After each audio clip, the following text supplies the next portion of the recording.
Hi friends, ഞാൻ രാജലക്ഷ്മിയാണ്. Welcome to Rajalakshmi's kitchen. ഇന്ന് ഞാൻ നല്ലൊരു ഫിഷ് ഫ്രൈയുടെ വീഡിയോ ആണ് കാണിക്കുന്നത്. രോഹു എന്നാണ് ഈ ഫിഷിൻ്റെ പേര്. ഇതിന് പകരം നമുക്ക് ഏതൊരു ഫിഷും ഇതേ മസാല ചേർത്ത് റെഡിയാക്കാവുന്നതാണ്. ഇതിലേക്ക് എന്തൊക്കെ ആവശ്യമായി വേണ്ടതെന്ന് നോക്കാം. 400 ഗ്രാം അളവിലാണ് ഫിഷ് എടുത്തത്, 6 പീസ്. ഇനി നമുക്ക് അതിലോട്ട് 1/2 ടീസ്പൂൺ ജിഞ്ചർ ഗാർലിക് പേസ്റ്റും 1/2 ടീസ്പൂൺ മഞ്ഞൾപ്പൊടിയും 2 ടീസ്പൂൺ എരിവുള്ള മുളക് പൊടിയാണ്. ഇതിൽ 1/2 ടീസ്പൂൺ കാശ്മീരി മുളക് പൊടിയും കൂടെ ചേർത്തിട്ടുണ്ട്. നമ്മൾ ഫ്രൈ ചെയ്യുമ്പോൾ ചെറിയൊരു കളറൊക്കെ വരാൻ വേണ്ടിയാണ് അങ്ങനെ. എന്നിട്ട് 1 ടീസ്പൂൺ ക്രഷ് ചെയ്ത കുരുമുളക് പൊടിയും 1 ടീസ്പൂൺ സോൾട്ടും ചേർത്തിട്ട് അത് നല്ലപോലെ ഒന്ന് മിക്സാക്കി എടുക്കണം. ഇതേപോലെ നമ്മൾ ഈ ഫിഷ് കട്ട് ചെയ്യുന്ന സമയം 2 സൈഡും ഇതുപോലെ ഒന്ന് വരയുന്നത് നല്ലതാണ്. അപ്പോഴേ അത് മസാല നല്ലവണ്ണം പിടിക്കുകയുള്ളൂ. ഇപ്പോൾ മസാല എല്ലായിടത്തും കോട്ടായിട്ടുണ്ട്. ഇനി നമുക്കിത് കുറഞ്ഞൊരു 2 മണിക്കൂറെങ്കിലും റെസ്റ്റ് ചെയ്യാൻ വയ്ക്കണം. ഫ്രിഡ്ജിൽ വയ്ക്കുന്നതാണ് നല്ലത്. നമ്മളിനി അത് ഫ്രൈ ചെയ്യാൻ എടുക്കുന്ന സമയത്ത് അല്പം നാരങ്ങ നീരും കറിവേപ്പിലയൊക്കെ ചേർക്കണം. ഇപ്പം നല്ല മിക്സാക്കി എല്ലായിടത്തും.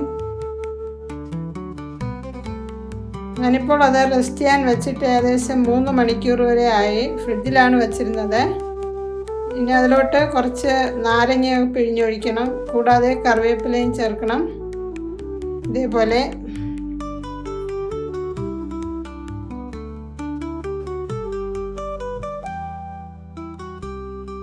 എന്നിട്ട് ചെറുതായിട്ടൊന്ന് ഇത് മിക്സാക്കി വെക്കണം.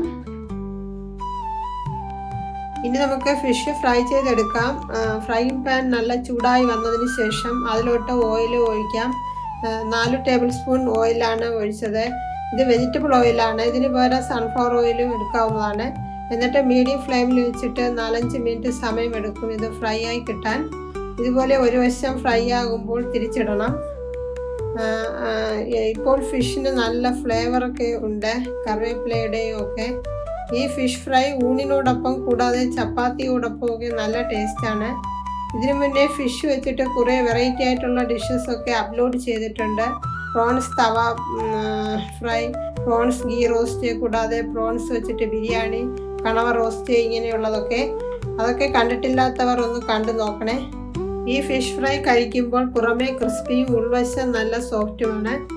ചില ഫിഷിൻ്റെ ടേസ്റ്റ് അനുസരിച്ചാണ് നമ്മൾ ചേർക്കുന്ന ഓയിലിൽ മാറ്റം വരുത്തണം, എന്നാലേ അത് നന്നായിരിക്കുകയുള്ളൂ. അതുകൊണ്ടാണ് വെളിച്ചെണ്ണയിൽ ഫ്രൈ ചെയ്യാത്തത്.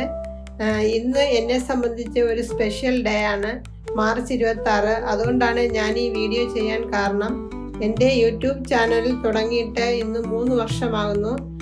ഇതുവരെ തന്ന സപ്പോർട്ടിന് വളരെയധികം നന്ദി. ഫ്രണ്ട്സ്, വീഡിയോ ഒന്ന് ഫാമിലിയിലുള്ള റിലേറ്റീവ്സിനെ കൂടാതെ മറ്റാർക്കെങ്കിലും യൂസ്ഫുൾ ആകുമെങ്കിൽ അവർക്കൂടെ ഒന്ന് ഷെയർ ചെയ്ത് റിപ്ലൈ കമൻറ്റ് ബോക്സിൽ ഇടാൻ മറക്കരുത്. അടുത്ത നല്ലൊരു റെസിപ്പിയുമായി വരുന്നത് വരെ നന്ദി.